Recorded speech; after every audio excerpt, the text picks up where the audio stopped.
is good, YouTube? Quinn Wade Basketball Analysis coming to you with a quick video. I wanted to let you guys know I got some new merchandise available, not just t-shirt anymore. I got different type of t-shirts, different type of shirts and logos that you can purchase on my spread shirt, and also hoodies now. We have expanded and added more to the channel and more merchandise for the brand.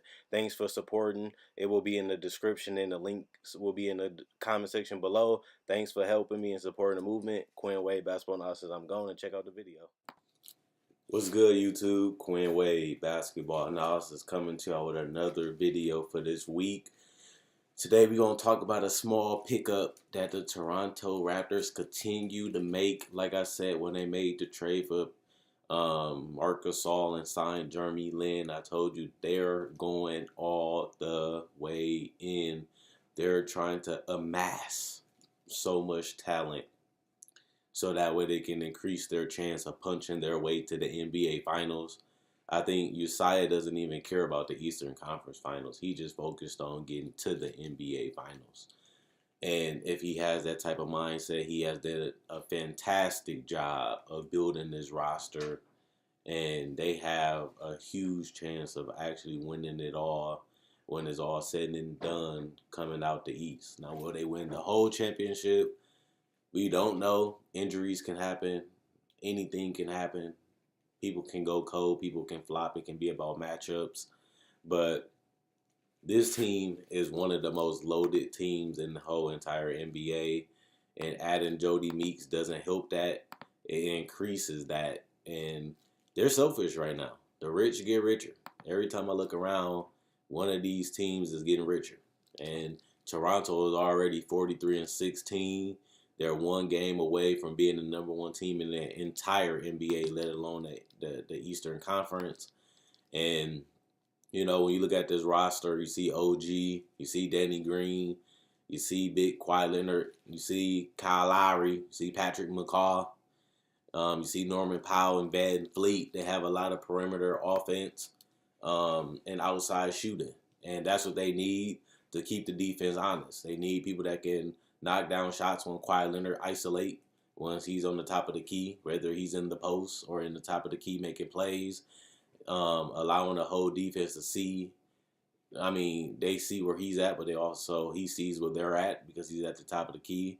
And having three-point shooters always help. As we know, majority of the players and teams are having players where they build a whole team around them with shooters. Because if you ever double team or you ever help, they can always kick out to the shooters. Plus, they got the inside players, it's like Serge and Pascal, that can finish around the rim. So not only can they shoot the mid-range jumper and sometimes can shoot threes, they can also get to the rim by getting dunks and layups and alley-oops because they're athletic, making them a tough team to cover because now you have to guard an unstoppable person in one-on-one at Kawhi Leonard.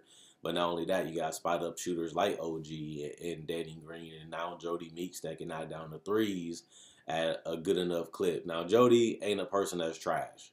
Let's go ahead and get that out the way. Jodie Meeks is actually an NBA veteran that can actually play. Injuries has really hurted him a lot, and he has been a streaky player. But one thing that has been pretty decent for him over the last couple of years is his three-point shot. That's something that I will definitely give him credit for. If you look at it, the last couple seasons, he's been shooting around 35% or higher. 38, 39, 36, 35, 40, 34, 44, 40, and 34. And for a career, he shoots 37% from three. Jodie Meeks is not the player that he used to be. He's not going to give you much outside of shooting. He's going to come off screens and keep the defense honest. And what I mean by that is people have to pay attention to him. People have to guard him. People can't sag off of him because he can light you up. And he's an X-Factor type of guy. If he gets a couple shots going, he can really get hot. Kind of like J.R. Smith. The guy can get to the basket. He can get out in transition, hit threes and mid-range in transition. He's not the best finisher, but he can create plays every once in a while.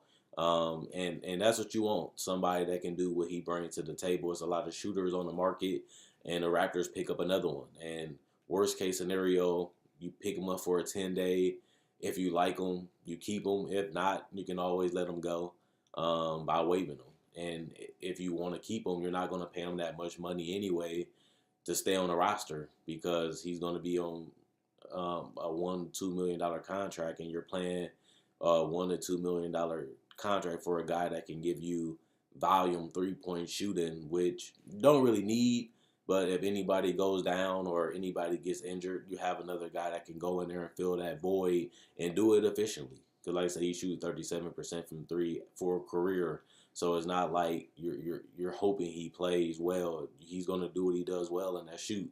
Now, like I said, he can get a little streaky, but on this team, they don't really need him to do much but hit a wide open shot because everybody on this team you have to guard and respect because they're all active. They all moving. They always in some type of motion.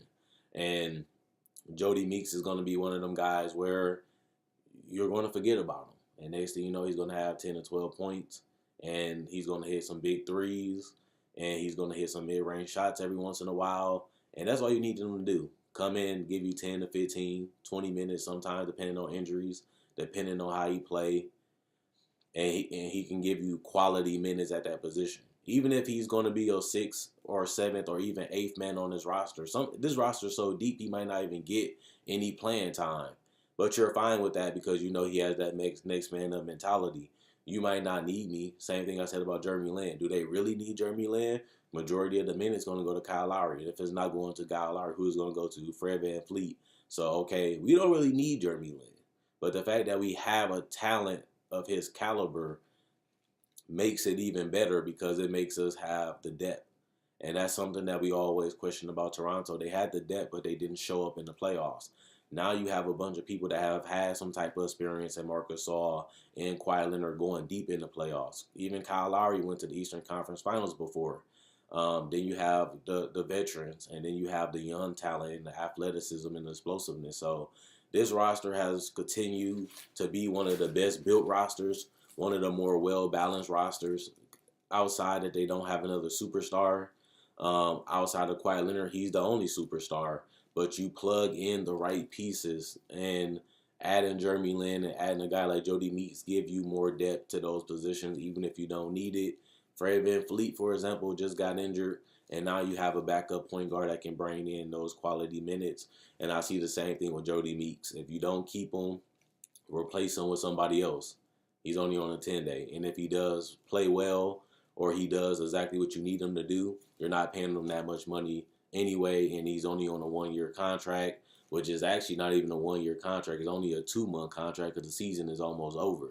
So you get a quality veteran that can give you spot shooting, something that you gave up when you got rid of C.J. Miles, and you replace him with Jodie Meeks for a cheaper contract, and it gives you added depth to a team that's already loaded, and it gives you an insurance policy. You know what Jodie Meeks can bring to the table. You know what he can do.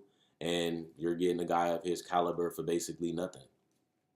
So this is another good pickup. And I'm surprised that he didn't get picked up earlier because it seemed like every team wants shooting. Every team wants 3-point shooting. Every team wants to surround their superstars with shooting. And I'm not surprised that Jodie Meeks got picked up. I'm surprised he got picked up by the Raptors.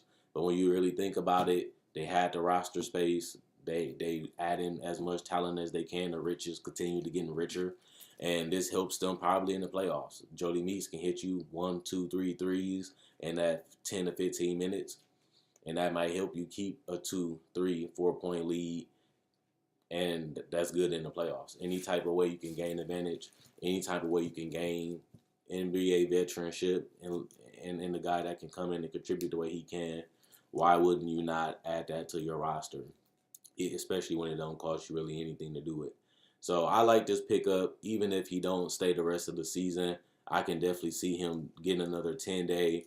It's a need for players like Jodie Meeks still, like I said about Wayne Ellington, like I said about like Marco Bellinelli and those guys. They're in the demand right now.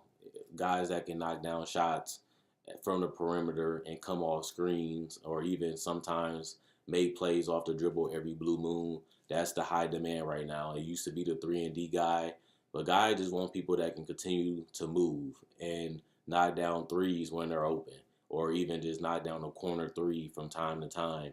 And Jodie Meeks checks all those boxes, and that's why this is going to be a good pickup for them. and I definitely can see them signing him for the rest of the year. And if they do, that's another good pickup for them, and it helps them even more in the playoffs when they can go deep and you can't really help or rotate off anybody without seeing the shooter getting a wide open shot, and he can splash those consistently. So let me know what you guys think. Is Josiah the GM of the year? Getting a player like Kawhi Leonard, also getting a player like Marc Gasol, and adding depth to this team with Jeremy Lin now and possibly Jodie Meeks for the rest of the season, depending on how you do with this 10-day.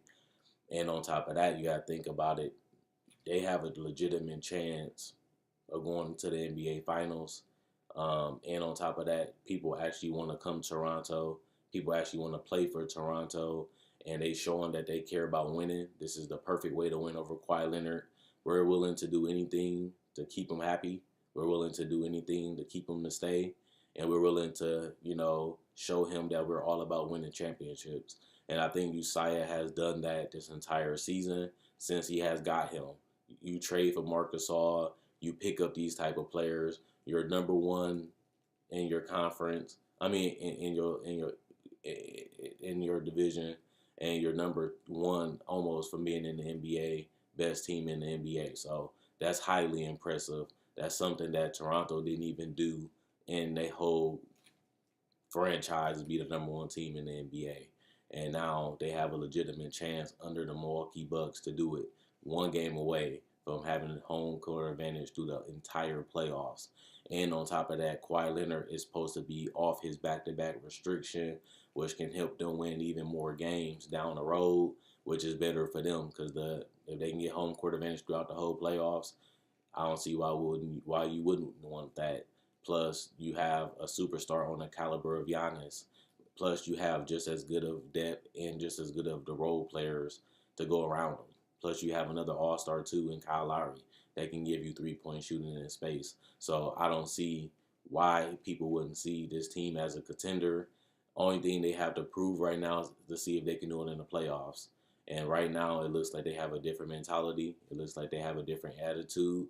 And they have a guy that's proven in the playoffs in Kawhi Leonard. So, at the end of the day, Toronto is a place that people want to play. Marc Gasol waived his no-trades clause to go to Toronto. 5 years ago, I don't know if that's possible. 10 years ago, I don't know if that happened. Matter of fact, it didn't happen. But what I can tell you what did happen, it has changed. And people look at Toronto differently.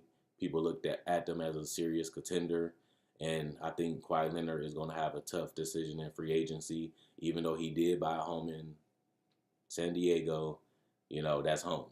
But at the same time, they've shown that they can build a family and a winning culture. And they have showed that all season since they have got him from the all season to now, that they're committed to winning with him. And that's the biggest message you can send to him. That's the biggest picture you can draw for him. And Toronto and Josiah has done that.